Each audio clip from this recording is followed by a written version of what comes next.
Está comenzando. Todos los asistentes están en modo de solo escucha. Buenos días. Bienvenidos a este webinar sobre introducción a Machine Learning con Python y Scikit-Learn. Mi nombre es Fernando González Prada. Soy instructor de Accredited College desde hace 16 años. Y soy consultor independiente. Trabajo básicamente con base de datos, business intelligence, y desde hace muchos años también trabajo, primero empecé con data mining, y con el tiempo me fui migrando a todo lo que es ahora data science, que es un poco, digamos, el hermano mayor, ¿no?, de lo que es data mining. Y estoy trabajando también como consultor, todo lo que es analytics y de big data. Y habitualmente trabajo con partners de analytics de Microsoft y con Microsoft inclusive. Ese es un poco el nivel de exposición que tengo a estas herramientas. Con lo cual espero, que este webinar que preparamos sea de interés y que sirva como para un puntapié para que puedan iniciar un camino nuevo, un camino quizás de cambio profesional o de ampliación de skills, ¿no? Les paso un poquito a contar lo que vamos a ver. Este webinar va a durar aproximadamente entre 50 minutos y 1 hora. Dependerá un poco de las preguntas que vayan surgiendo. Vamos a hacer algunas pausas para preguntas, eso lo va a manejar la moderadora. Así que, la idea de este webinar es mostrarles, como dice el nombre, una introducción a lo que es Machine Learning con Python. Cuando digo una introducción es más que nada mostrar los conceptos básicos de cómo partimos de cierta información que ya disponemos, cómo hacemos un procesado básico de la información y cómo con esa información procesada podemos alimentar algún modelo de Machine Learning para generar predicciones. No sé realmente ustedes si tienen algún tipo ya de exposición a Machine Learning, si conocen de qué se trata. Calculo que todos saben, digamos, por el nombre de qué se trata, mínimamente. Acá el único requerimiento para este webinar es un poco conocer algo de desarrollo. Si conocen algo de Python, mejor, porque van a entender mejor, pero cualquiera que haya desarrollado en algún lenguaje no le va a ser difícil poder seguir un poco el código Python que estamos generando. Ahora que acabo de nombrar, que trabajamos con Python, seguramente conocerán que hay dos grandes lenguajes hoy por hoy que se usa mucho para Machine Learning y todo lo que es Data Science, que son Python y R. La pregunta es por qué en este caso vamos a trabajar con Python, ¿no? Me imagino. La realidad es que los dos son grandes lenguajes, o sea que podemos hacer prácticamente todo lo que querramos con ambos lenguajes, con lo cual muchas veces es más que nada un tema de preferencia.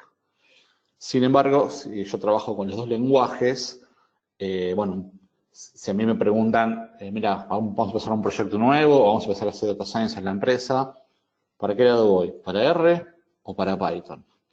Si a mí me preguntan, yo me inclino más por el lado de Python, porque Python es un lenguaje de uso general, aparte de Machine Learning, con lo cual hay muchísimas más librerías para hacer lo que querramos. Es más fácil también poner dentro de una aplicación modelos de Machine Learning con Python que con R. Y también todo lo que es Deep Learning y inteligencia artificial, que ya seguramente habrán oído nombrar, está mucho más relacionado con Python que con R. Por ejemplo, si queremos trabajar con TensorFlow o librerías similares, la realidad es que tenemos que trabajar con Python. Y si ven, en R se pueden utilizar, en realidad lo que se hizo, hubo gente que escribió una capa en R que consulta a Python en segundo plano. Entonces va a haber mejor performance con Python. La verdad es que Python, tiene un conjunto de librerías muy potentes, y eso es un aspecto no menor. Si queremos integrar esto dentro de un sistema, es también más fácil de mantener con Python el entorno. El entorno en R es bastante más desorganizado, hay muchísimos paquetes distintos. En cambio, en Python tenemos un par de librerías que nos dan muchos paquetes para poder trabajar con Machine Learning y todos con el mismo modelo. Ahí también nos lleva a la pregunta de por qué Scikit-Learn. Bueno, scikit-learn es la librería más conocida para Machine Learning con Python. Scikit-learn nos provee de una interfaz que es igual para todos los algoritmos que podamos utilizar, con lo cual uno tiene que conocer las particularidades del algoritmo, pero la forma de cómo yo voy a levantar los datos, la forma de cómo le voy a instanciar un modelo y cómo voy a hacer las predicciones, es igual para todos los algoritmos que están en la librería. En cambio, con R es un tema más complicado porque hay muchas librerías sueltas y a veces tenemos que andar viendo cómo homogeneizar todo eso. Pero bueno, honestamente, se puede trabajar con cualquiera de los lenguajes, podemos usar la mayoría de las cosas. También, desde mi experiencia, creo que Python es un lenguaje más simple de aprender que R, sobre todo para la gente que empieza de cero, o gente que por ahí viene de trabajar como analista, o gente que viene del lado de BI y sin tener una experiencia muy fuerte en desarrollo. R es un poquito más complicado. Y bueno, R y Python, bueno, la famosa discusión, ya charlamos un poco de eso. ¿Qué otro lenguaje sí o sí tienen que saber para elaborar en Data Science? Básicamente es fundamental saber trabajar con SQL. Sea con Python o con R, SQL es un lenguaje fundamental que si no lo manejamos bien no podemos avanzar en Data Science realmente. Pero bueno, eso en realidad bueno, es un tema aparte, no tiene que ver con este webinar, solo lo menciono a título ilustrativo. Bueno, entonces comenzamos puntualmente con el contenido de lo que vamos a ver hoy en este webinar. La idea es trabajar con las librerías principales de Python y vamos a trabajar con un conjunto de datos bastante conocido, que es el conjunto de datos de Titanic, donde tenemos datos que muestran la lista de pasajeros con el Titanic, si sobrevivieron o no. La idea es, de acuerdo a esos datos, armar un modelo que nos permita predecir que con determinados datos que pasemos a un predictor nos diga si esta persona sobrevivió o no sobrevivió. Entonces, como primer paso, lo que vamos a hacer es cargar las librerías que vamos a utilizar. NumPy es una librería que se usa para manipular arrays y matrices. La realidad es que, bueno, scikit-learn, que es la librería principal de Machine Learning, está basada en NumPy. Todo lo que es Data Science en Python tiene raíces en NumPy. Las librerías lo que hacen es poner una capa por encima de NumPy para trabajar. Podríamos escribir si quisiéramos un modelo de cero en NumPy, pero bueno, no es práctico y bueno, lleva mucho más tiempo, ¿no? Entonces NumPy es la librería base que acá la vamos a usar solamente para llamar a unas predicciones, nada más, para crear un array. Luego tenemos una librería muy útil y es la librería en la que quizás pasen más tiempo trabajando, que es Pandas. Pandas es una librería impresionante, está muy buena para todo lo que es manipulación y manejo de los datos. Entonces, ¿por qué digo que la van a usar más que otras herramientas? Porque, lamentablemente, la mayor parte del tiempo dentro de un proyecto que implica Machine Learning va a estar más del lado de la preparación de los datos que de la explotación en sí de los datos y de los llamados modelos, con lo cual la preparación consume mucho tiempo. Y también se usa para lo que es la exploración de los datos, que vamos a ver un poco ahora cómo analizamos un dataset. O sea que Pandas es la librería que se usa como todos los pasos previos a ya ejecutar Machine Learning. Y bueno, scikit-learn es la librería de scikit-learn que les comentaba recién, con lo cual todo lo que hagamos de Machine Learning en este webinar va a estar basado en scikit-learn. Y luego tenemos dos librerías más, que es Matplotlib y Seaborn. Son dos librerías que nos permiten crear gráficos, usar visualizaciones. Matplotlib es la librería básica de gráficos en Python. Con Matplotlib podemos hacer lo que querramos, pero muchas veces con mucho código y quizás no con una apariencia tan atractiva. En R, los que si alguien ya conoce algo de R y ha trabajado, hay unas librerías como ggplot2 que con muy poco código permiten hacer gráficos muy atractivos, ¿no? Bueno, hacer eso con Matplotlib es bastante complicado, lleva mucho código. Con lo cual hay otras librerías que lo que hacen es enmascarar Matplotlib y nos dan APIs más fácil de usar. En este caso, Seaborn es la que vamos a usar nosotros. a mi juicio es la librería más interesante para poder crear visualizaciones y que tengan una apariencia interesante y que no lleve tanto código. Entonces, como primer paso, lo que hacemos es cargar las librerías. Yo estoy utilizando Jupyter Notebooks, los que ya lo conocen lo habrán notado. Para los que no conocen Jupyter Notebooks, les cuento. Yo en Python puedo desarrollar con cualquier entorno de desarrollo que soporte Python. Puedo desarrollar, si quieren, también con editores de texto, como Sublime Text, Visual Studio Code. Bueno, se puede programar con el entorno que nos parezca más cómodo. Lo bueno de trabajar con Jupyter Notebooks es que me permite intercambiar código, organizar bien la salida del código, por ejemplo, los gráficos, y a su vez nos permite poner texto en el medio para explicar. Por ejemplo, acá donde dice importación de datos, bueno, esto es también un pedazo de código que está puesto acá en Jupyter Notebook, pero que se renderiza como Markdown en vez de renderizarse como código. Entonces nos permite armar algo más interactivo y también esto sirve para, por ejemplo, pasar a otras personas el notebook y que lo puedan tratar de reproducir. O sea, es mucho más atractivo y más fácil de utilizar de esta manera. Entonces, en Jupyter Notebook yo tengo celdas con código y celdas con Markdown. Pero bueno, no hace falta que hablemos mucho más de eso, lo pueden investigar por su cuenta. Acá como segundo paso lo que hago es imprimir las librerías, más que nada para que si ustedes lo quieren esto de reproducir después, porque bueno, vamos a subir también el código, el documento completo y el dataset para que si quieren pueden reproducirlo. Es siempre bueno en el proyecto poner en algún lugar, o al principio o al final, un resumen de todas las librerías que estamos utilizando y que digan la versión que tenemos, más que nada para, si tenemos alguna incompatibilidad cuando lo reproducimos a otra máquina, saber que es por ese lado. Así que acá está el título descriptivo solamente. Y bueno, entonces pasamos primero a importar los datos. Lo que hago acá es utilizar el comando read CSV, que es de pandas. Pandas lo pusimos como prefijo PD acá en la importación. En el import le puse como prefijo PD, con lo cual todo lo que empiece con PD acá va a ser pandas. Acá lo que hace es levantar el archivo CSV Titanic Data y lo va a guardar en una estructura llamada Titanic Data. Esta estructura se la conoce como data frame.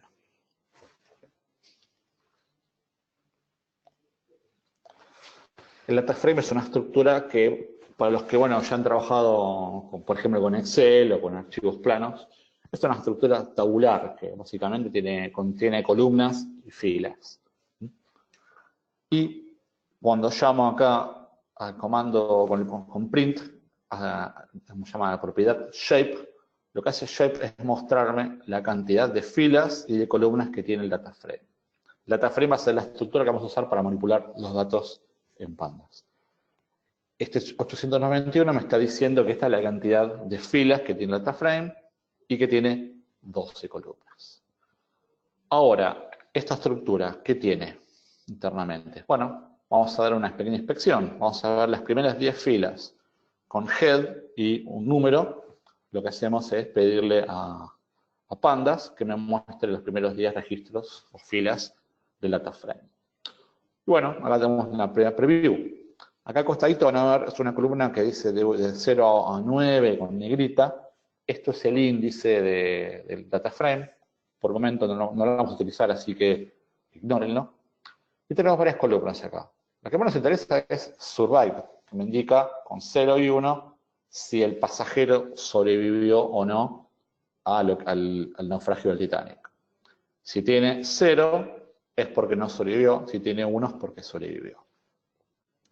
Después tenemos también la clase. La clase indica, es como en el avión, ¿no? Turista, primera, business. Bueno, acá la clase es en qué parte del barco estaba embarcado ese pasajero. Tenemos el nombre, el sexo si es masculino o femenino, la edad también del pasajero y tenemos acá un campo que me indica si tenía esposos o hermanos embarcados con él, el pasajero, y si tenía padres o hijos embarcados. Bueno, acá en este caso el valor 1, 2, 3, lo que sea, es un valor, digamos, continuo. Siempre tenemos otros datos más que son, bueno, el número de ticket, cuánto pagó, el número de camarote y en qué puerto embarcó. Esta es la info con la que contamos para ver realmente cómo podemos llegar a predecir, de acuerdo a las características, si la persona pudo sobrevivir o no.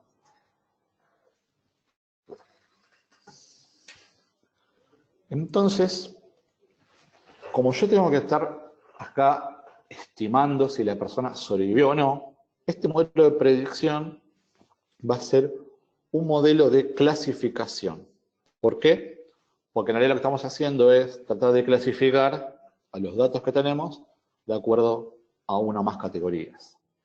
Como en este caso yo tengo dos estados posibles que son 0 y 1, lo que decimos que es un modelo de clasificación binaria en este caso porque son solamente dos valores posibles. Entonces, para ver primero qué modelo vamos a utilizar y cómo vamos a pasar los datos, hay que empezar un poco a entender los datos y pensar también los datos que tenemos, realmente cuáles pueden tener valor predictivo o cuáles no lo tienen. Para esto es importante tener conocimiento del área en la que estamos trabajando, ¿no? Por ejemplo, si trabajamos en compañía de seguros, tenemos que tener conocimiento, si queremos analizar fraudes, tenemos que tener conocimiento de cómo son los fraudes habitualmente, qué características intervienen en la operación, para ver, bueno, cómo podemos modelar los datos. Tenemos que también tener los datos que expresen ese evento que queremos medir, ¿no? Y predecir. Y a su vez, además de poder, de tener, digamos, analizado, tenemos que tener ya también el problema definido. Obviamente esto no es tema del webinar, porque acá yo tengo los datos ya dados y sé que tengo que predecir si sobrevivió o no. Pero es muy importante siempre poder tener bien achicado el problema para saber exactamente qué quiero medir y ver con qué datos los puedo medir. Y el tema también de ver con qué datos los puedo medir es muy importante, porque muchas veces queremos medir algo en lo cual no tenemos datos. Entonces tenemos que empezar a generar los datos de alguna manera, o si los tenemos pero no nos sirven del todo, tenemos que ver de alguna manera quizás de mejorarlos. Bueno, un tema aparte, pero lo comento. Acá tenemos los datos ya directamente dados a nosotros. Cuando yo hago como acá, que voy a clasificar datos, y tengo ya etiquetado los valores, yo tengo acá que lo que yo quiero predecir es si sobrevivió o no, se dice que es un caso de aprendizaje supervisado. ¿Por qué supervisado? Porque yo ya tengo etiquetada la información. En cambio, si yo no tuviera la información etiquetada, no es algo que vamos a ver en este webinar, se dice que es aprendizaje no supervisado. El clásico es, por ejemplo, el clustering, donde yo tengo que ver cómo agrupo a la gente. Pero va a ser tema de esto de otro webinar. Entonces, bueno, específicamente tenemos que entender un poco de lo que estamos trabajando. Bueno, en el caso del Titanic no tenemos tanta información, pero creo que todos, bueno, conocemos un poco la historia, ¿no? Y que sabemos también, vimos también la película, y sabemos que mayormente sobrevivió las mujeres y los chicos, ¿no? Que los evacuaban primero, y a su vez también, como había pocos botes de emergencia, hubo la gente que estaba más lejos en las clases más alejadas y menos costosas del barco, gente que ya llegó tarde a los botes, con lo cual también murió más gente de esas clases y gente pudiente que estaba en las clases más caras, también sobrevivió con mayor frecuencia, ¿no? Eso lo sabemos de antemano, con lo cual tenemos una punta por donde empezar a investigar. Sabemos que la edad, el sexo y la clase del pasajero pueden ya ser buenos predictores, ¿no? Por eso vamos a empezar a explorar esos predictores. A su vez también tenemos que mirar otras cosas, ¿no? Acá tengo una columna ID que tiene un número único para cada uno de ellos. Esta columna es básicamente un autonumérico que tengo en el dataset, con lo cual no me agrega ningún tipo de valor al análisis, o sea que directamente esa columna la vamos a descartar. Otra columna es el nombre. ¿Me agrega algún tipo de información el nombre dentro de lo que es este análisis. Y no, la verdad que el nombre no tiene relación con si la persona sobrevivió o no. Y después tenemos otras columnas, por ejemplo, como ticket, o un número de cabina. Bueno, el ticket en realidad es un número que tampoco creo que nos agregue demasiado. Y bueno, quizás acá el número de cabina puede llegar a servirnos de algo más, pero bueno, en este caso nos vamos a centrar en las variables que ya comentamos antes. Y también tenemos el puerto donde embarcó. La verdad que en qué parte subió o no la persona al barco, no sé si tiene sentido en el tema del naufragio. Entonces, vamos a centrar en explorar solamente estas tres columnas: edad, sexo y clase. Entonces, como primer paso, lo que hacemos es eliminamos la columna ID. Esto lo hacemos con el comando drop de pandas. Y le hicimos in place true para que directamente lo borre ya y quede, para no tener que yo tener creando una variable nueva y asignar el data frame y todo eso. Después tenemos la posibilidad de ver un poco la estructura interna y entender las estadísticas de cómo están un poco los datos distribuidos, ¿no? Tenemos un comando que es describe. Este comando lo que hace automáticamente es mostrarme algunas estadísticas de resumen de las columnas numéricas, obviamente, ¿no? Las columnas numéricas tienen promedio, tienen mínimo, máximo. Las columnas de tipo texto no lo tienen, ¿no? Pero es bueno que sabemos que esto es automático, ¿no? Bueno, acá por ejemplo de survive nos pone que el count es 891, con lo cual sabemos que es la cantidad de registros. Para clase lo mismo. Y por ejemplo acá observen en age, tenemos 714 registros nada más. Con lo cual ya sabemos que ahí tenemos un problemita. Tenemos que algunos pasajeros no tenemos la edad.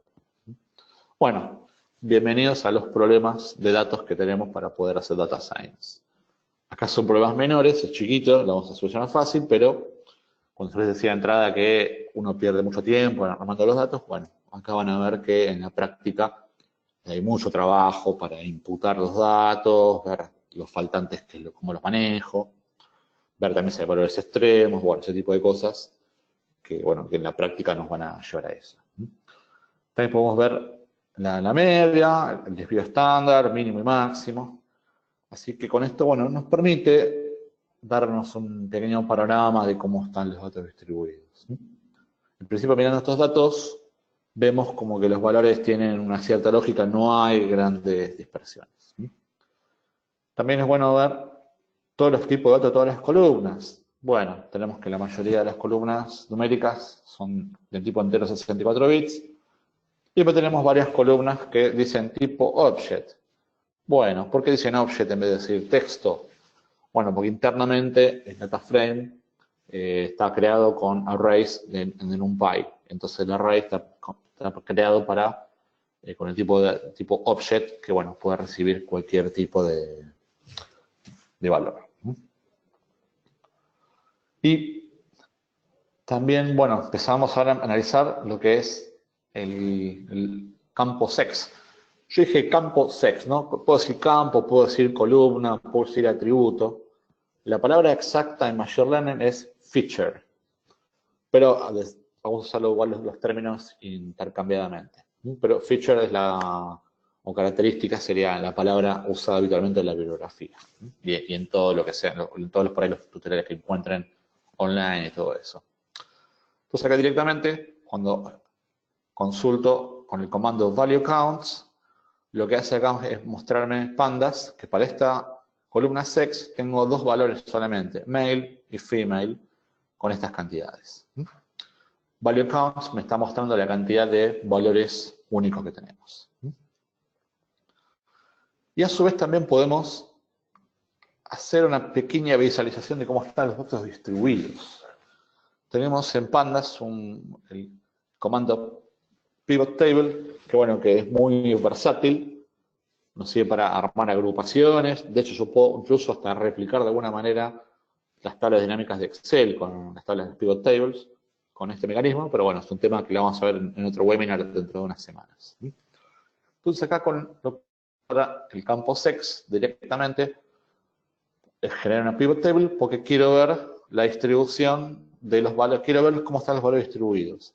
Entonces le paso con index le paso el número de columna y con values le paso survive. ¿Por qué? Porque quiero que me muestre la distribución de los datos de acuerdo a esta variable.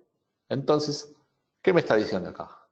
Bueno, me está diciendo que para females, para mujeres, la media de supervivencia es del 74%, dado que sobrevivir es 1 y 0 es no sobrevivir.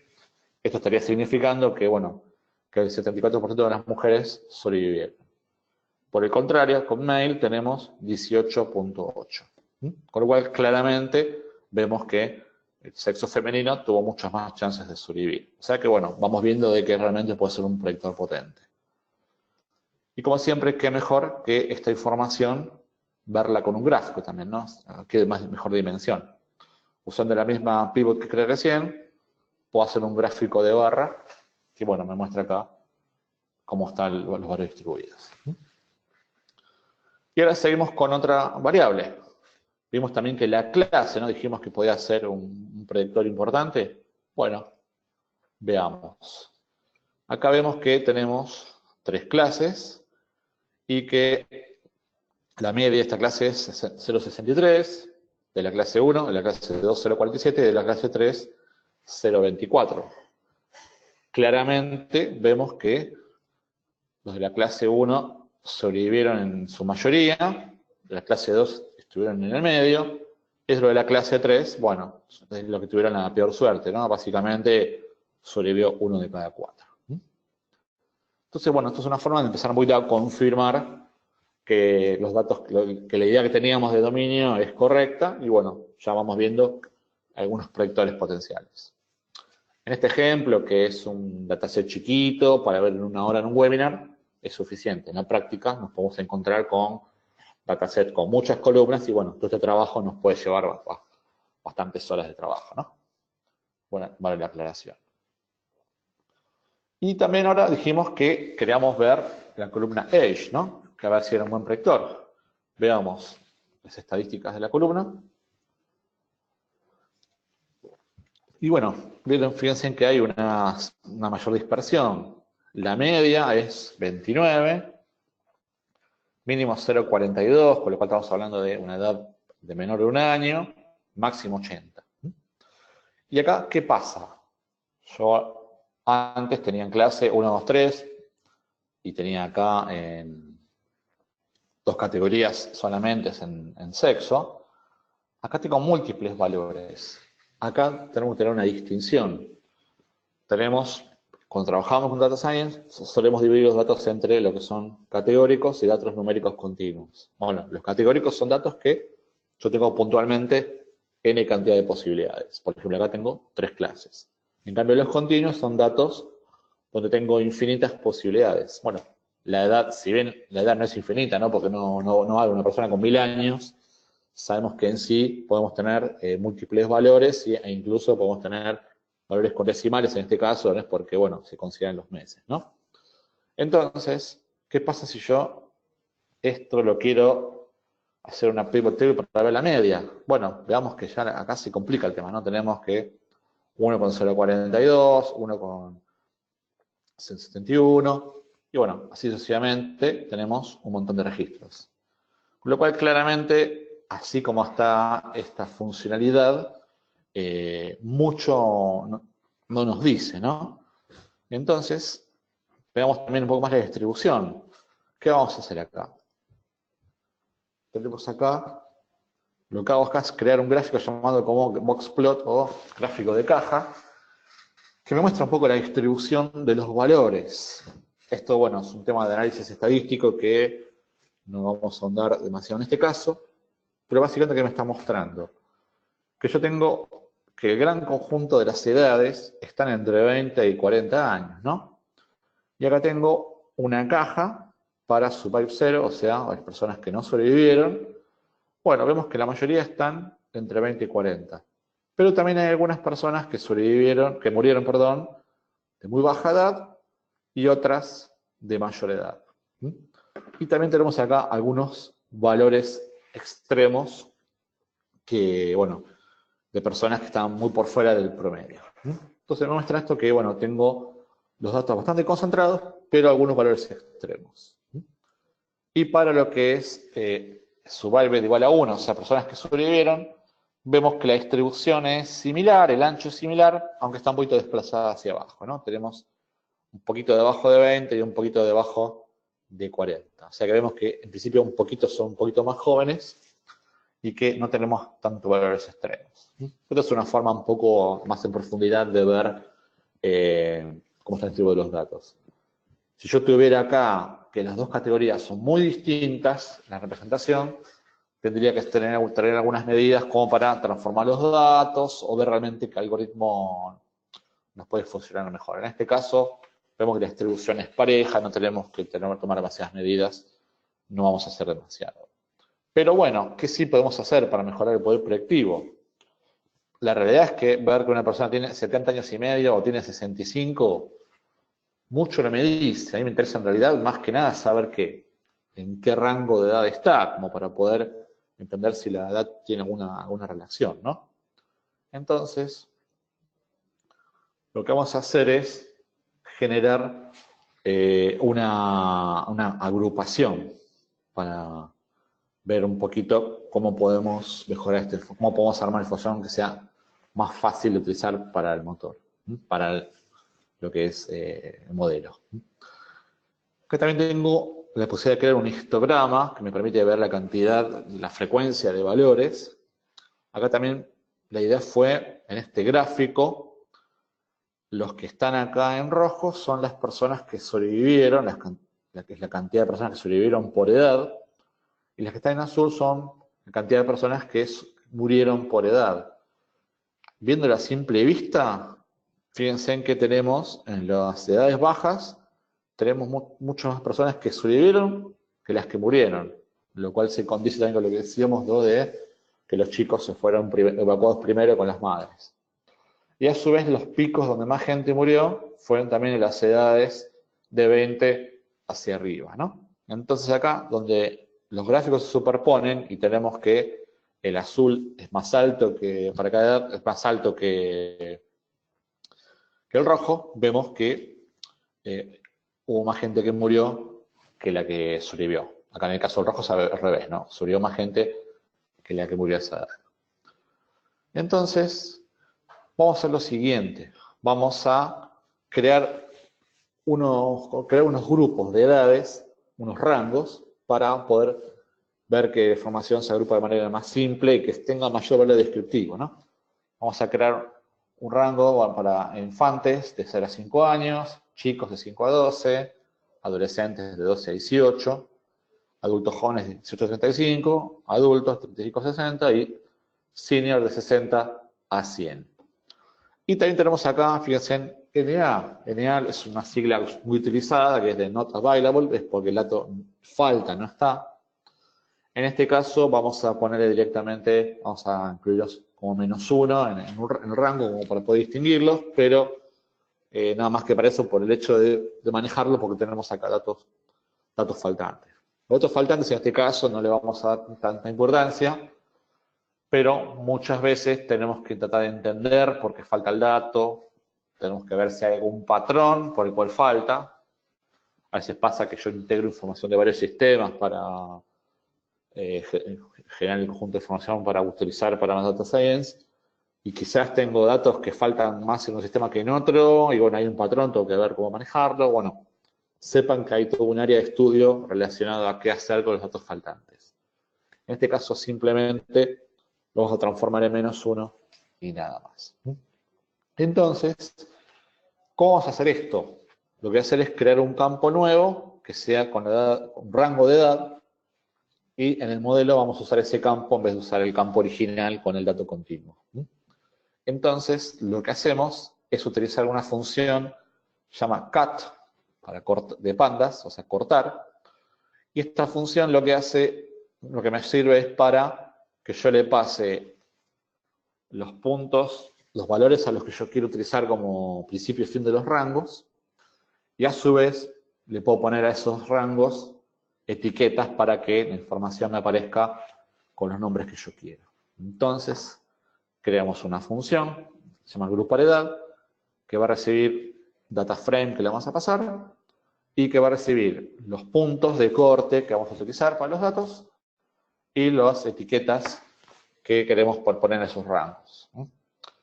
Como en el campo de edad, yo directamente tengo algunos datos que faltan, ¿qué hacemos? Le vamos a poner -1 a esos valores, con esas filas con datos faltantes. Eso lo hago con el comando fillNA -1. Entonces esto va a llenarme de -1 a las edades con 0. Y acá está lo que queremos hacer.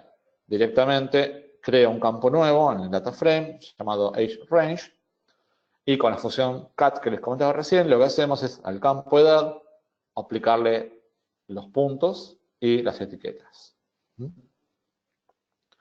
Y después directamente con ese data frame que vamos a recibir modificado, lo que hacemos es directamente agregar esa columna al data frame. Y después, bueno, ahí lo vamos a hacer. Acá en Titanic Data lo que hacemos es correr la función que me va a agregar este campo nuevo. Y bueno, miren ahora, si yo hago una pivot table de este campo nuevo, vemos que directamente es mucho más fácil de ver la información, ¿no? Tengo acá este rango, vemos que, por ejemplo, los que sobrevivieron, la mayoría son chicos y infantes, y los que menos sobrevivieron son los de edad mayor, ¿no? O sea que, bueno, esto es un pequeño ejemplo de cómo yo puedo crear, puedo mejorar la información que ya tengo armando un nuevo feature o un nuevo atributo. Hay todo un área llamado Feature Engineering, que se dice que es más arte que ciencia, que se encarga de esto. Bueno, acá la idea era mostrar un poquito cómo podemos derivar información de algo que ya tenemos. Y bueno, también si mostramos la pivot table directamente, vemos lo mismo, ¿no? Lo mismo que vemos gráficamente expresado con datos. Bueno, hasta aquí estuvimos con lo que es la exploración de los datos y una pequeña transformación. Ahora sí vamos a empezar a preparar un poco más los datos para poder alimentar el modelo de Machine Learning. ¿Qué modelo de Machine Learning vamos a utilizar? Vamos a mostrar más en unos minutos, pero vamos a hacer un modelo lineal, porque son modelos fáciles de crear, son modelos que están basados en una teoría que tiene más de 200 años y que sigue pasando el test del tiempo, y son modelos que son fáciles de correr, rápidos y son escalables.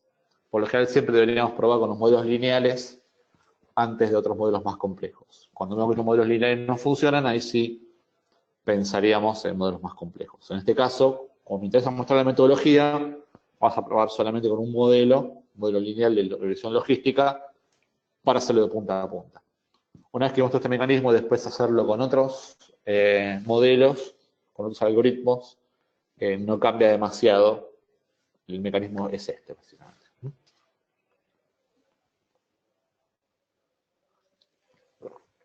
Bueno, entonces ya tenemos claro que hay 3 columnas que son las que más nos interesan, ¿no? Para poder trabajar con el modelo, ¿no? Sexo, clase y, bueno, la edad, en este caso transformada por el rango de edad que acabamos de crear.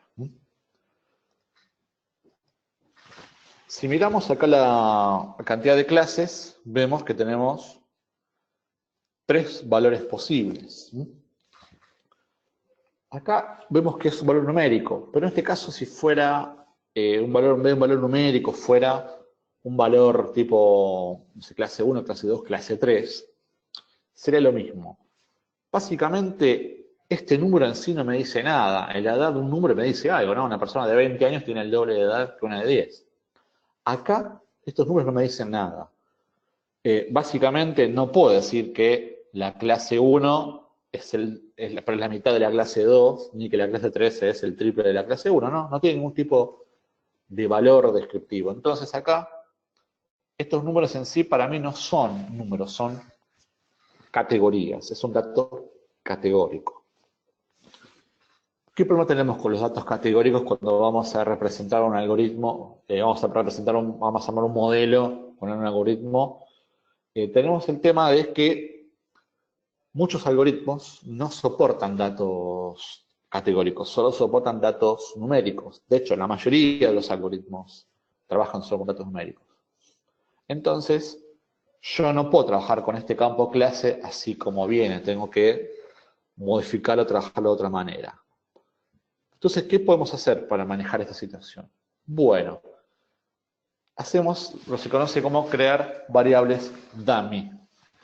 Estas variables dummy lo que van a hacer es permitirnos, en vez de tener, en este caso, una columna con 3 valores categóricos, es directamente tener 3 columnas con datos numéricos. Así que cada columna esté expresando lo que es cada una de las 3 categorías.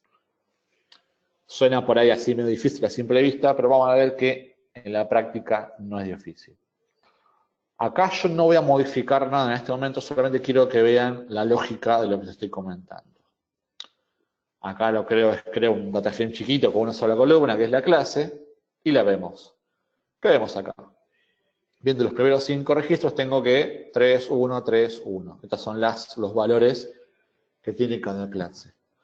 Bueno, entonces, lo que vamos a hacer es ver cómo podemos crear varias columnas. Tenemos en Pandas una función que se llama getDummies. Yo acá llamo a getDummies y le digo que quiero que use el campo class de este dataframe Titanic Data. Vamos a ejecutarlo, veamos qué pasa. Bueno, vean acá. Me pone que tengo una columna 1, una columna 2, una columna 3 y todas tienen 0 y 1. Veamos acá la fila 0 tiene 3, ¿no? Si yo voy a la fila 0, me puso un 1 acá en la columna 3. ¿Qué significa esto? Que por cada una de las 3 categorías que teníamos, me creó una columna para cada categoría, y acá tengo sería básicamente un binario que me dice 0 si no es esa categoría, y 1 si lo es. Entonces acá vemos que esta fila que tenía categoría 3, me va a estar indicando que es categoría 3, pero no es ninguna de las dos. Bueno, esto es una variable dummy, y esto es la forma en que la mayoría de los modelos de Machine Learning esperan la información. Acá en sí, 1, 2, 3 no es muy descriptivo, ¿no? Lo vamos a mejorar un poquito. ¿Qué hacemos? Le agrego prefix igual class, ¿y qué es lo que me va a hacer acá? Hicimos lo mismo que antes, pero me agrego class y guión bajo adelante del valor. Entonces, de esta manera, bueno, es mucho más fácil de ver. Yo cuando ya veo los datos, enseguida sé que estamos hablando de las 3 categorías de clases. Y bueno, y obvio que si le llamo a head, voy a ver lo mismo de recién, pero bueno, reducido, me permite verlo mucho más fácil. Con lo cual acá vemos que este es categoría 3, este es categoría 1, categoría 3, y así sucesivamente. Entonces, con getDummies, yo lo que hago es, para cada columna categórica, transformarlo en n columnas numéricas para ese valor categórico. Entonces, muy fácil, miren lo que hacemos acá. Directamente, lo que yo les mostraba acá, así en el aire, que no se graba en ningún lado, ¿qué hacemos ahora? Directamente voy a hacer la transformación sobre el data frame que tenemos y le voy a decir que directamente me haga esta operación para las columnas sex, age range y class. Esto, que acá le puse columns y while, los 3 valores, es una lista de Python.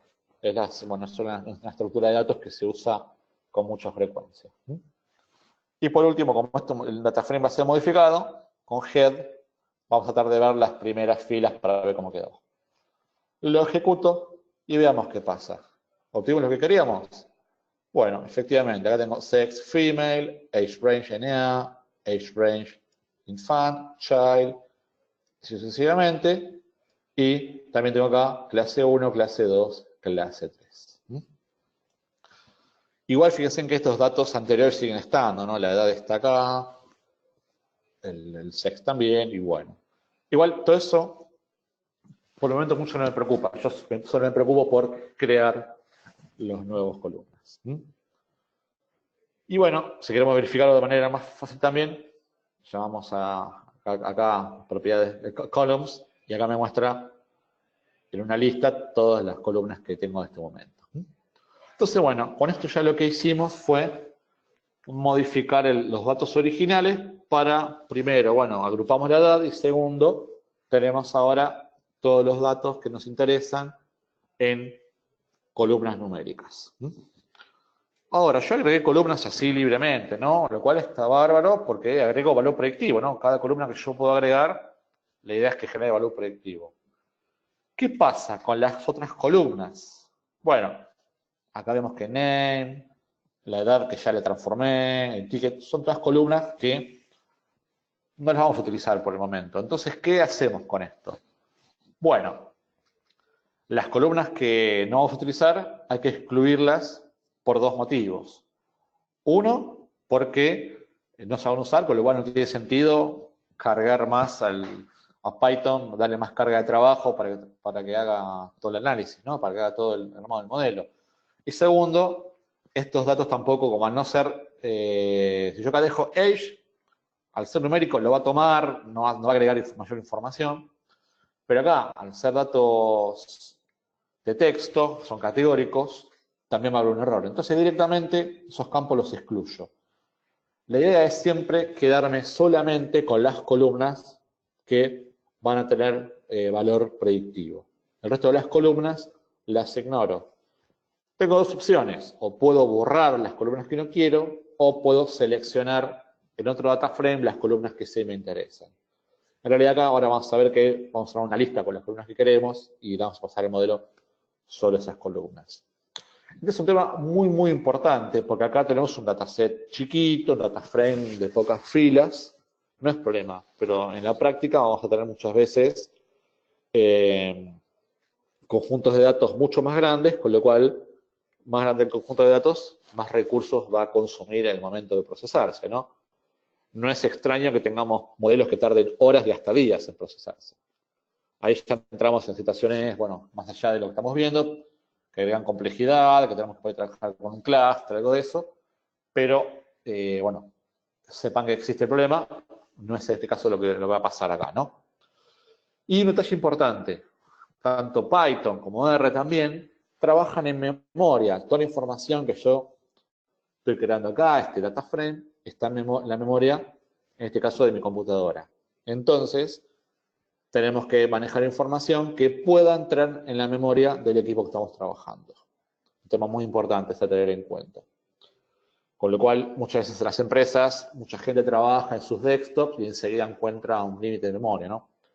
Cuando trabajamos con volúmenes importantes, tenemos que trabajar quizás en un server con bastante memoria para trabajar mucho más cómodos. Si tenemos un volumen que excede a un server o excede a computadora, tenemos que pensar en trabajar con una solución de Big Data. Por ejemplo, Spark, que es la más utilizada hoy por hoy. Bueno, Hadoop, que ya está un poco está yendo un poco en desuso, o alguna solución similar. Pero bueno, tema descriptivo nada más. Entonces ya vamos directamente a entrar en la parte de armar el modelo. Entonces, como les contaba hace unos minutos, vamos a probar con un modelo lineal, que es los modelos que siempre deberíamos probar de entrada. Y para lo que es regresión lineal, regresión lineal se usa para todo lo que predecir información numérica, cuando queremos, por ejemplo, predecir, no sé, un precio, ahí se usa la famosa regresión lineal. Cuando queremos predecir, con este caso, una clasificación binaria, si hay Sullivan o no, lo que tenemos es regresión logística. Es el modelo más simple lineal que tenemos para esto. Entonces, básicamente, la regresión lineal lo que va a hacer es generar un modelo con el cual yo después puedo generar predicciones y esas predicciones van a devolverme un 0 o un 1 de acuerdo a los datos con los que yo alimente la predicción. Y bueno, acá es donde entra en juego el poder y lo ordenado que es scikit-learn.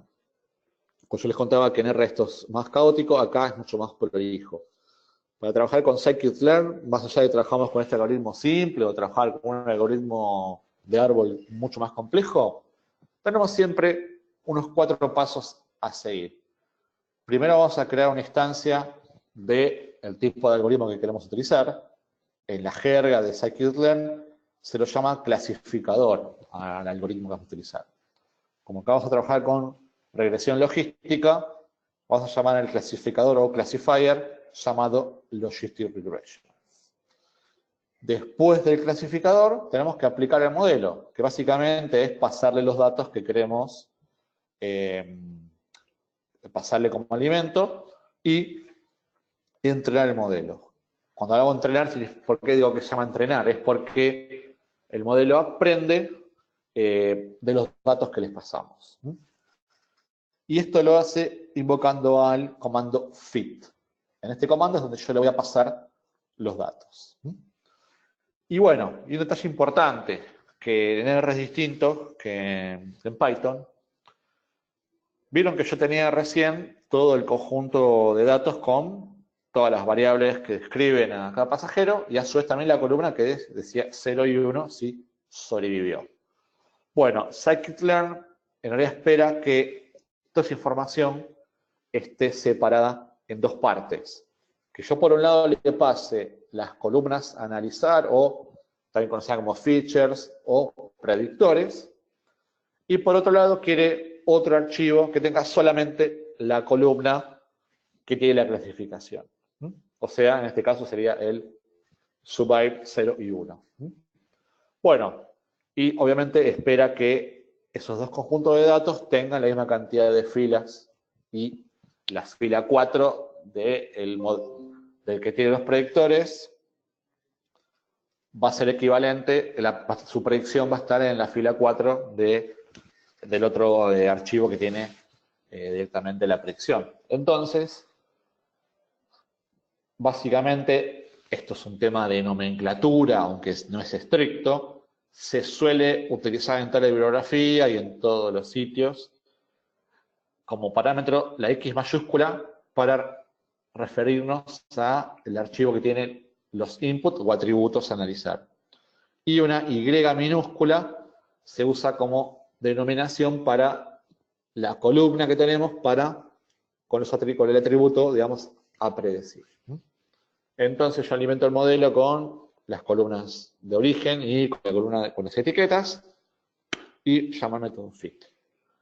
Y después, ¿qué tengo ahí? Un modelo ya entrenado, un modelo que ya aprendió de los datos que tenemos. Con lo cual, una vez que tengo ese modelo, lo que hago es hacer predicciones. Y siempre uso lo mismo, uso el método predict. En R es un lío, tenés diferentes métodos. Acá siempre prolijo, siempre lo mismo. Y bueno, yo tengo predicciones ya.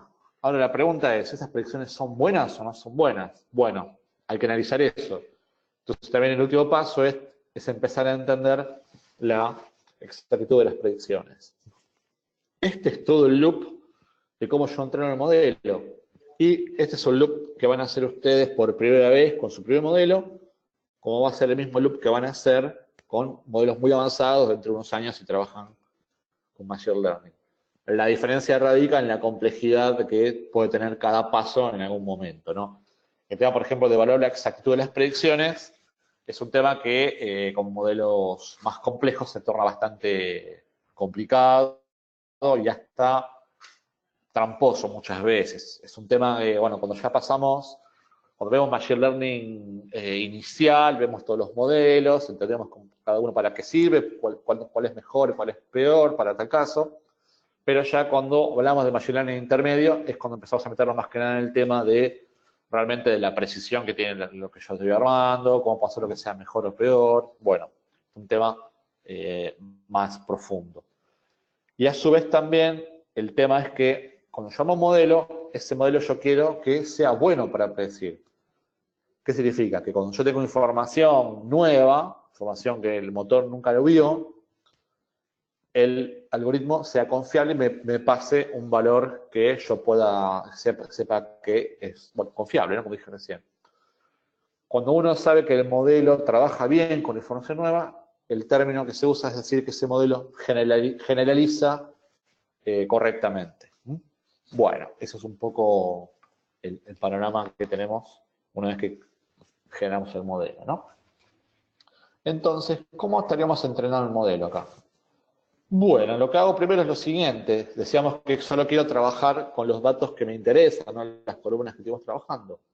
Bueno, para mí la manera más simple es la siguiente, es crear una lista llamada features en este caso, el nombre es anecdótico, y en esta lista lo que hago es nombrar uno por uno las columnas que me interesan, que son las que estuvimos trabajando recién con pandas, ¿no? Las de clase, las de age y bueno, las de sex.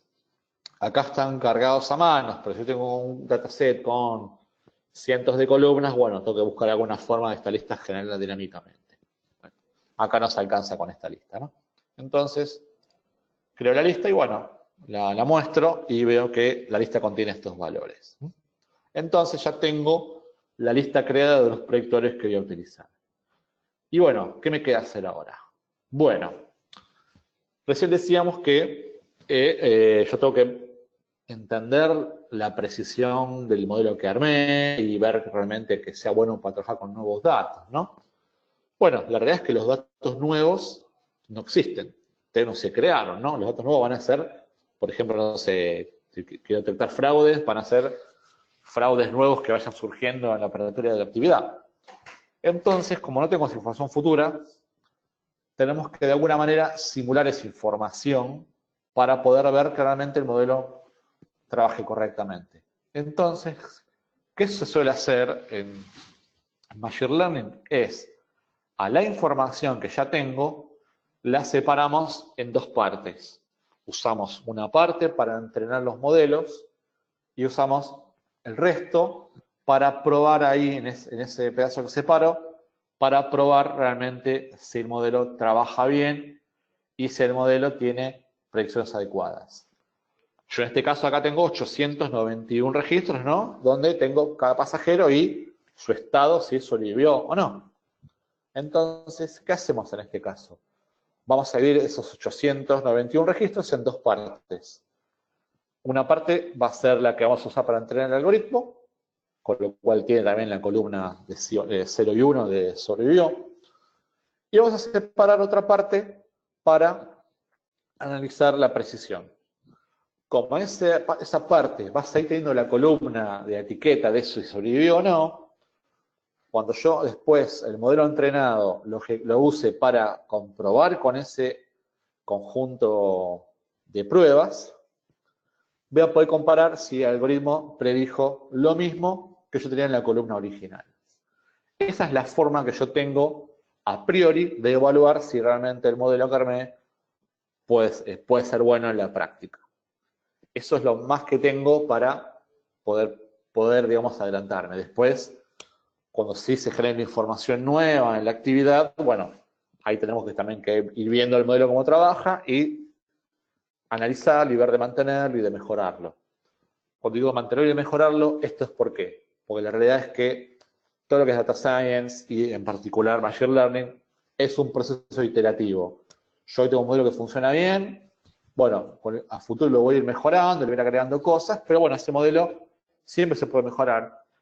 Y a su vez también, ¿qué pasa? Puede pasar que los patrones de datos, en los datos que yo tengo de origen, vayan cambiando porque cambia el comportamiento, por ejemplo, de los consumidores. Y bueno, ese modelo que por ahí era bueno en un momento, ahora no es tan bueno. Tengo que ver de vuelta cómo lo mejoro. Entonces es importante siempre que tengamos en mente que yo entreno los datos, pero después los pruebo con un conjunto de prueba, pero tengo que tener siempre después en cuenta esto en la realidad, cómo se va a desempeñar. Entonces, ¿qué hacemos? Primero separo, como les decía, en dos partes el conjunto original. Voy a separar primero, le voy a poner con la X mayúscula adelante, X Titanic Data. Voy a traer acá del dataframe original solamente las columnas que recién dijimos que eran las que me interesaban mantener como predictores, que es features en este caso. Entonces, ejecuto esta parte y vemos que, fíjense en que los primeros registros que tengo solamente ahora las columnas que creamos y no tengo la columna de survive. Entonces, yo acabo de crear lo que es el conjunto con solo los features. Por otro lado, scikit-learn quiere que le pase solamente la etiqueta de lo que lo tiene que predecir, ¿no? También se lo conoce como target a ese conjunto, y dijimos que por defecto se usa la Y minúscula como nomenclatura.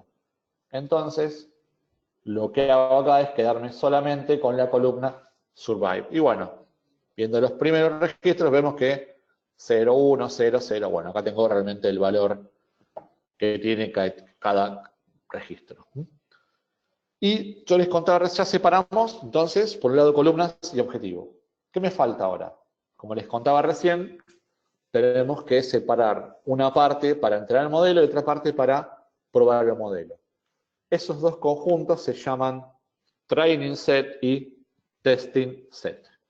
El training set, como dice un poco el nombre, va a ser el test que yo voy a usar para entrenar el modelo.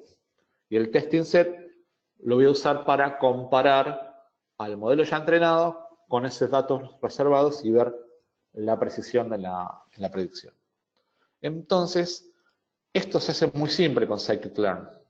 Llamo directamente a un módulo llamado Training Test Split dentro de scikit-learn, dentro del Model Selection, y bueno, uso esa función para que la alimento con el conjunto original de los features, con el conjunto del target, y lo que hago es decirle en este caso que el test size sea de 0,20. ¿Qué significa esto? Que bueno, de los 891 registros, separa el 20% como set de testing, o sea, de pruebas, y el otro 80% me lo va a separar para lo que es el modelo de, digamos, de entrenamiento. Y acá me dice random state igual a 0. Por el momento, digamos, esto no le vamos a dar importancia, solo hay que saber que este es el valor que va a usarse para internamente, es un random seed, que bueno, que siempre es bueno que tengamos el mismo valor para que el modelo sea reproducible, nada más, porque es un número que va calculado automáticamente. Entonces, observen lo siguiente. Este modelo lo alimento de esta manera y me va a alimentar 4 datasets que vamos a estar creando. El dataset de entrenamiento con los features, el dataset con los features pero de testing solamente, el target de training y el target de testing para poder probar. Y bueno, ejecutamos y ya acá me creó los 4 conjuntos que decíamos recién. Y bueno, si miramos el shape solamente de X-Train Shape, o sea, del que tiene los features y es de training, me dice que tenemos 712 filas, que bueno, que es lo que queda. O sea, me quedan, por un lado, estas 12 para entrenar y 179 filas, o el 20%, para que después probemos el modelo. Obviamente, cuanto más información tengamos, cuanto más registros tengamos, el modelo va a tener más información para aprender y va a aprender mejor, ¿no? Pero bueno, no siempre tenemos la información que hace falta, a veces tenemos poca. Bueno, hay un montón de cosas que exceden a lo que se puede ver en una hora de un webinar que tengo que tener en cuenta. Entonces yo ya tengo creado los 4 conjuntos de datos que me pide scikit-learn. Entonces, ¿qué me queda ahora? Bueno, vamos a lo más lindo, que es entrenar el modelo. Llamo acá, importo la librería de Logistic Regression dentro de lo que es Linear Models. Y acá estoy creando la instancia. LogReg va a ser acá, instanciando, va a ser el objeto que va a tener la instancia de Logistic Regression. Y acá sucede la magia. Cuando llamo logreg.fit y le paso el conjunto de entrenamiento y las etiquetas, acá se entrena el modelo, acá es lo que va a tardar mucho en la práctica muchas veces, no en este caso, en esta demo, y esta información la voy a guardar en la variable modelo. Y este modelo, bueno, es el que va a tener toda la información que vamos a utilizar después para las predicciones. ¿Y cómo hago las predicciones? Bueno, fácil. Uso de lo que es el modelo, el método predict, y con predict yo le paso el argumento, como argumento, el valor que quiero predecir. En este caso, como yo quiero probar con todo el conjunto que separé para testear, le paso directamente el xtest para que me haga la predicción para cada uno de ellos. Y ya que estamos, que esto me lo guarde en un objeto llamado predictions. Lo ejecutamos, veamos qué pasa con todo esto. Bueno, verán que no tardó nada en este caso, es un conjunto muy chiquito y un algoritmo simple. Bueno, lo que hace acá, al generar las predicciones, directamente, cuando yo leo el predictions, me devuelve que es un array con todos estos valores. Básicamente, ¿qué me está diciendo? La fila 0, vamos a predecir 0, para la 1 también, así. Recién acá, en la fila 4, estoy teniendo uno que sobrevivió. Bueno, básicamente me está dando 0 y 1 como predicción para cada uno de los miembros. ¿Qué tipo de objeto es prediction? Bueno, un array de NumPy. Y a su vez podemos ver que me devolvió 179 predicciones, lo cual es correcto porque yo le pasé 179 ejemplos de prueba. Así que esta es la forma rápida en la que yo entreno el modelo y cómo puedo probarlo con datos de prueba. Ahora, supongamos que yo quiero hacer una predicción en la práctica, en una aplicación. Bueno, ¿qué es lo que yo voy a hacer? Bueno, en este caso, yo tengo una estructura, ¿no?, de features que ya la conocemos, ¿no? Que el primer feature es el sex of female. Bueno, acá tengo todo el orden de cómo fuimos armando. Bueno, directamente, ¿qué hago acá? Creo un array nuevo, en este caso le pongo x-nuevo, y le paso los valores para cada predictor, o sea, 1, 0, 1, 0, bueno, las variables binarias que fuimos definiendo, ¿no?, en el modelo. Entonces, acá creo un array nuevo, y lo que hago acá, una predicción individual, le digo model.predict, y le paso solamente este array que, bueno, acabamos de crear, e imprimimos la predicción. En este caso, para este registro en particular que acabamos de inventar, me dice que la predicción es 1. Esta sería un poco la forma en la que yo conectaría quizás una aplicación en la práctica. No la conectaré tan fácil de esta manera, tengo que por ahí escribir un API para levantarla. Bueno, hay un montón de temas para hacer productivo un modelo, pero en principio la forma es esta. Yo le paso los valores nuevos al modelo y el modelo me va a generar la predicción. Acá me dijo que es 1, sobrevivió. Bueno, vimos que es female, ¿no? Si yo de repente acá le pongo 0, los mismos valores que el resto, pero acá solo 0, ¿qué sucede? La predicción es que es 0, que no sobrevivió. A su vez, si yo por ejemplo acá le pongo que en vez de ser teen es un infante, a ver, también me dice 0. Y si acá le pongo sex male igual a 1, perdón, sí, 0 y acá 1. Bueno, diferentes casos, bueno, van a devolver una predicción distinta. Esta es la forma en cómo yo uso una predicción. Pero bueno, con el test que usamos acá, donde yo le mandé el testing test para que me haga todas las predicciones, generamos una cosa llamada predictions. Vamos a evaluar esto cómo se comportó. Bueno, entonces, ¿cómo lo evaluamos esto? Lo que hacemos acá es analizar la precisión. ¿Qué significa la precisión? La precisión es comparar la predicción que se generó. Dame un segundo.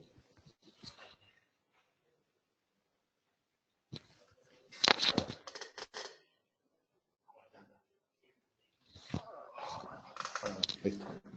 Hola, perdón, me avisaron una cosa, bueno, seguimos acá. Perdón, bueno, en la precisión lo que vamos directamente a analizar es lo siguiente. Yo importo una librería que se llama Accuracy Score y llamo al Accuracy Score Test. ¿Cómo lo alimento? Acá le paso el testing set que tenía las predicciones que acabo de generar. Perdón, acá tengo las etiquetas del testing set que yo generé.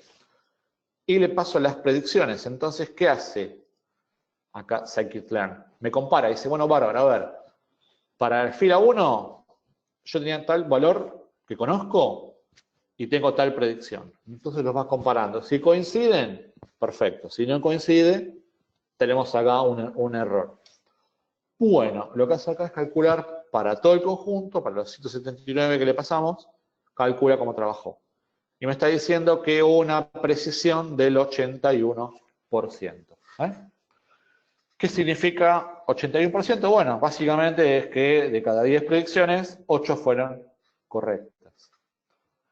Puede parecer que es mucho o poco de acuerdo a la expectativa, ¿no?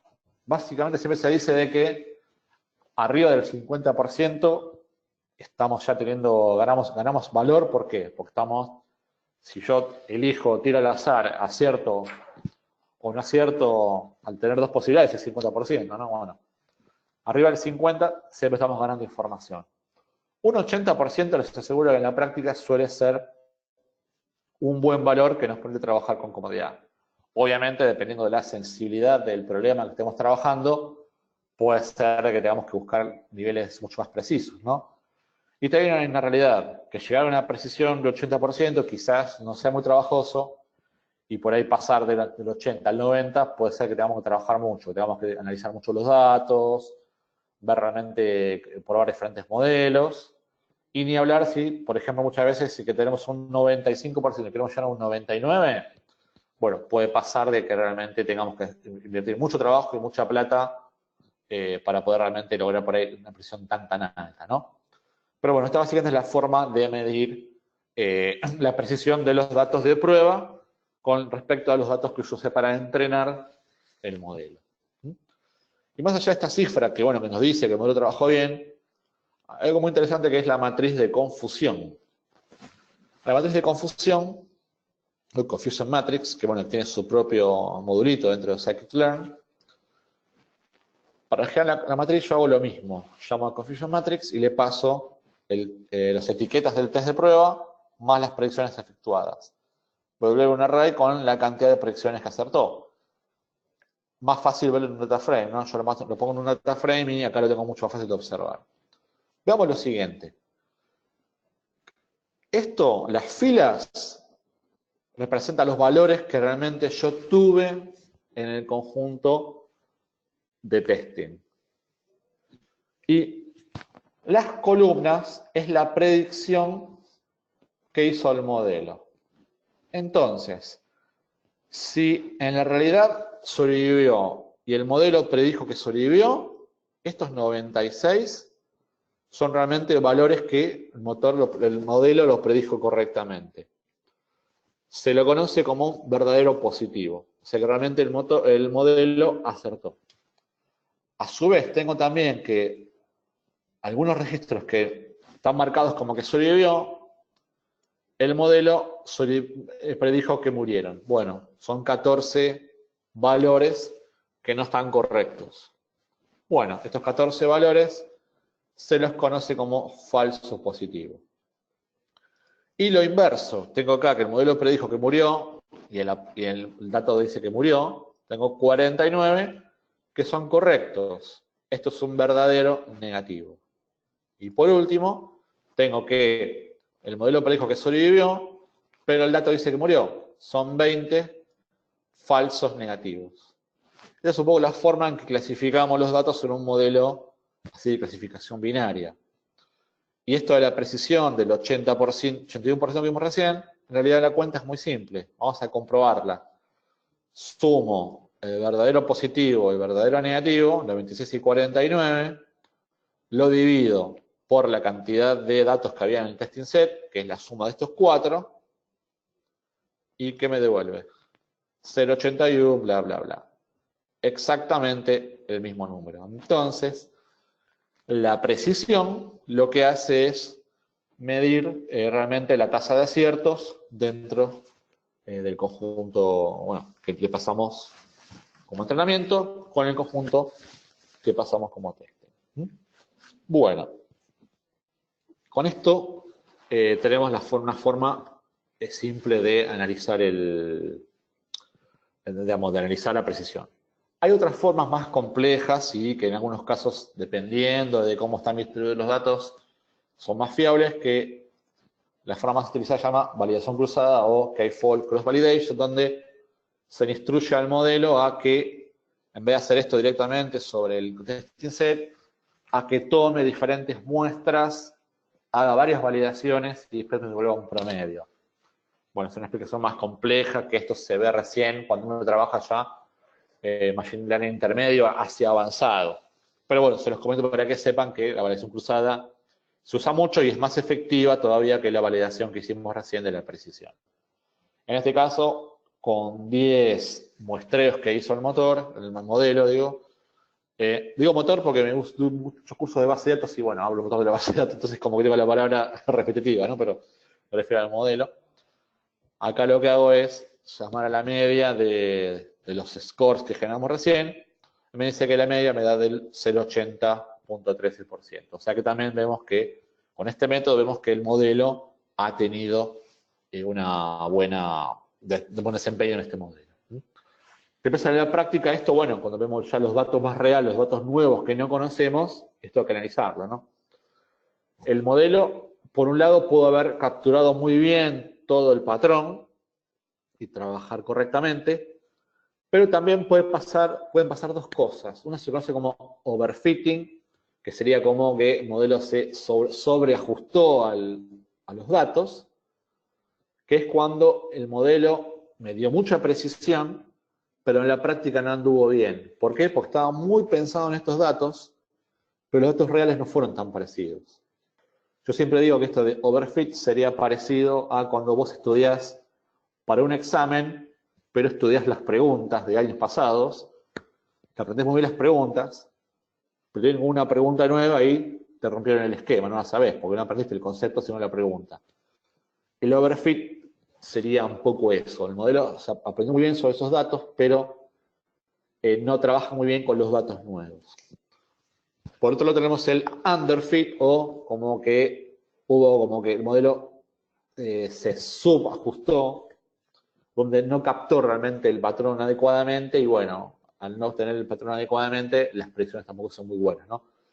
Son dos conceptos que en la práctica nos traen dificultades cuando tenemos que, bueno, trabajar después con los datos de la realidad, ¿no? Y hay todo un balance importante que hay que mantener, que bueno, pues ya es un tema de Machine Learning también de intermedio hacia avanzado. Bueno, les comento que si les gustó esto, ojalá les haya gustado y bueno, como les contaba, les vamos a mandar los datos y también este notebook para que lo puedan reproducir en sus casas y probarlo, jugar un poco. Si les gustó este webinar, les comento que esto es un poco parte de un curso nuevo que estamos creando y que va a salir próximamente lo vamos a dar, calculamos que durante el mes de agosto, sobre Machine Learning introductorio. La idea es arrancar de cero, solamente dando por hecho que ustedes conocen algo de un lenguaje de programación, si es Python mejor. Y bueno, vamos a ver los modelos básicos, vamos a empezar con algunos conjuntos simples de datos para ver más que nada los diferentes modelos, con la idea de después aplicar a datos más reales como los que vimos recién y ver un poco cómo manejar todo el modelo. Y también tenemos próximamente, vamos a ver un curso y un webinar sobre pandas introductorio. Muchas de las cosas que vimos hoy ya les comenté cómo trabajan, pero no vimos el por qué trabaja así. También va a ser parte de un webinar y de otro curso que estamos armando. Así que bueno, si les gustó el tema, los esperamos más adelante con esto. Y bueno, vamos a ver si hay preguntas y si no, bueno, si no las hay, bueno, ya estaremos finalizando.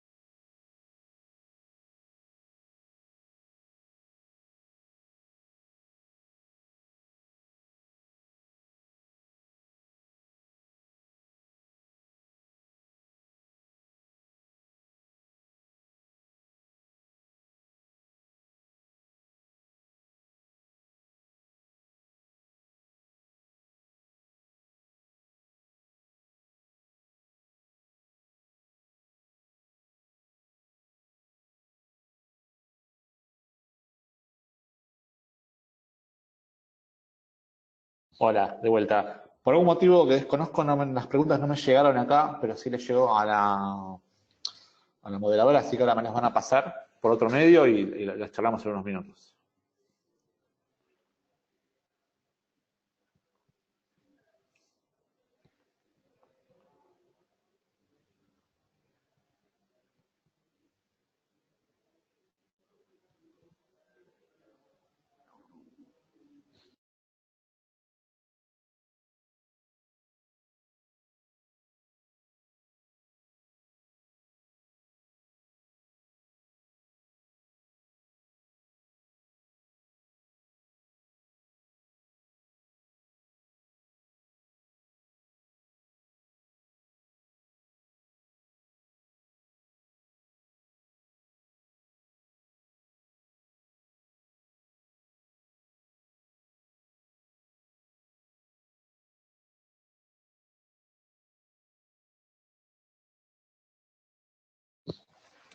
Bueno, me pasaron una pregunta, me preguntan si existen frameworks para automatizar la simulación. Bueno, puntualmente existe algo nuevo que está bastante de moda, que se llama AutoML o Auto Machine Learning, que en realidad lo que sirve es para poder probar múltiples modelos y esos modelos ajustar sus parámetros para que trabaje mejor el modelo. Es una tarea que es bastante tediosa en el día a día y estas herramientas están buenas porque ayudan a que se puedan realmente trabajar de una manera mucho más cómoda, ¿no? Y nos ahorran tiempo, sobre todo porque son tareas repetitivas. En sí, el AutoML nos evita, digamos, mucho tiempo reiterativo.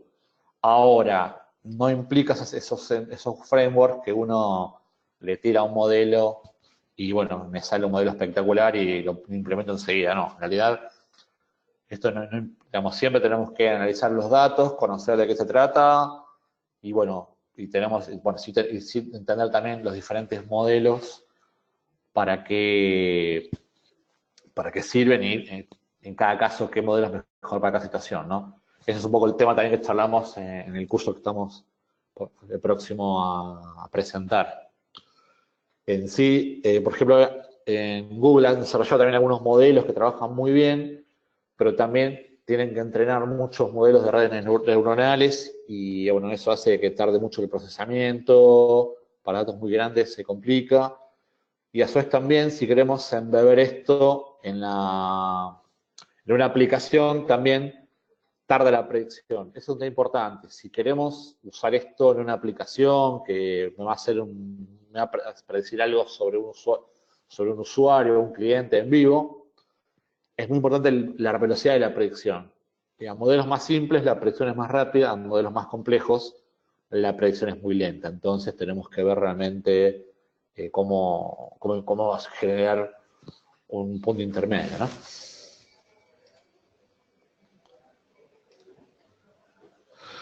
Me también preguntan por acá si vamos a compartir el video. Sí, quédense tranquilos que entre hoy y mañana les va a llegar un mail con la grabación, lo van a poder ver esto tranquilos en sus casas y como les contaba también les va a llegar un link con todo lo que es el notebook que vimos recién.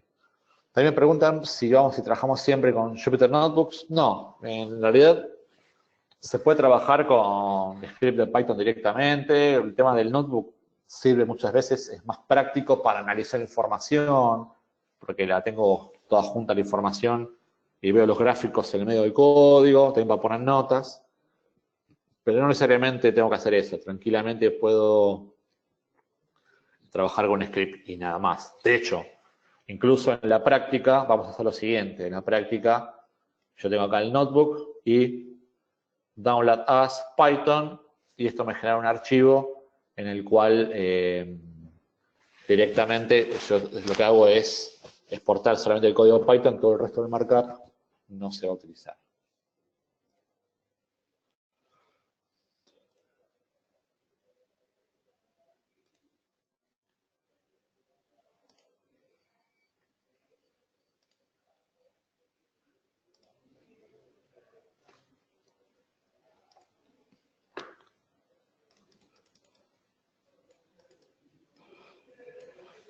Me preguntan si usan otros entornos. Sí, a mí, por ejemplo, me gusta mucho Visual Studio Code. Me parece un entorno bueno que Microsoft le puso,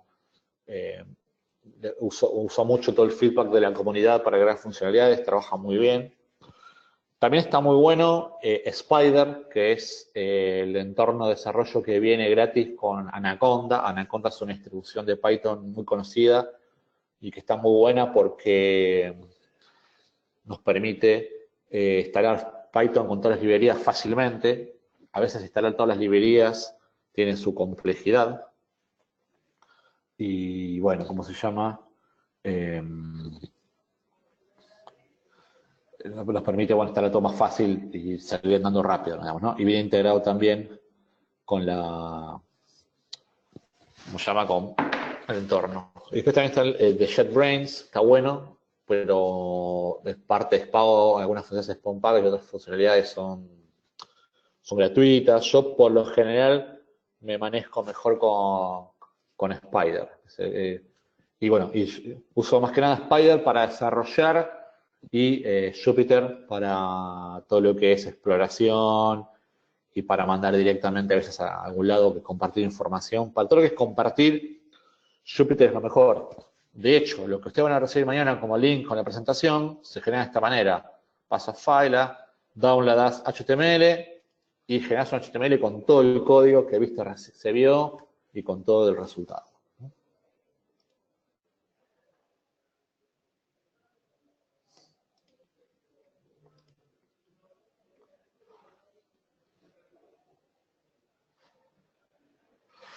A mí me preguntan por acá si, cómo me di cuenta de la práctica de que hay overfitting. Bueno, el tema de overfitting es un tema realmente complejo. Por lo general, el overfitting, el mayor símbolo que hay de overfitting es cuando tenemos predicciones nuevas y los resultados no tienen nada que ver con los valores que uno había pensado, ¿no?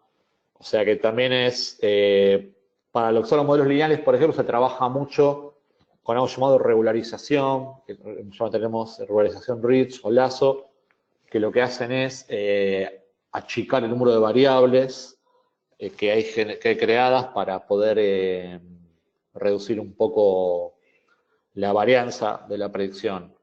Es un tema bastante más, digamos, complicado para charlarlo en otro momento, pero sí, hay muchos métodos que podemos de antemano ir teniendo en cuenta cuando armamos los modelos para reducir el overfitting.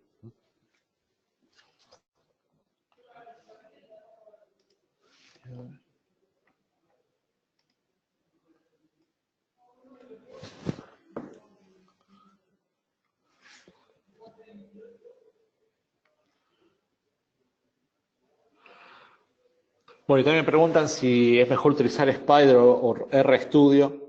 Bueno, honestamente, RStudio a mí me encanta. Yo empecé con R antes que con Python. Me parece que no hay todavía en el mundo Python un entorno tan piola como el de RStudio. Pero en sí, para todo lo que es Python no es el más cómodo. Más allá de que se puede interactuar, incluso en las versiones más nuevas de RStudio, podemos armar un script donde tengamos parte del código Python y parte del código en R. Es muy loco, pero se puede. Y tiene incluso un paquete llamado Reticulate, que es el que se encarga de hacer toda la comunicación. Así que sí, el RStudio es una opción también para Python, pero no es quizás la mejor. Yo, por ejemplo, tengo un cliente donde tenemos unos modelos que utilizamos Python para algunas cosas y R para otras, tenemos un código heredado y no se lo puede modificar. Y bueno, en este caso con RStudio los manejamos de manera impecable. Incluso vieron que yo hablé de DataFrame. Tenemos DataFrame tanto en R como en Python. Y bueno, el formato no es el mismo, pero hay algunos formatos que te permiten trabajar internamente y convertir de R a Python y viceversa también. Los hay, así que realmente está la posibilidad. Bueno, gente, bueno, ha sido todo por hoy. Espero que les haya gustado. Espero que puedan jugar cuando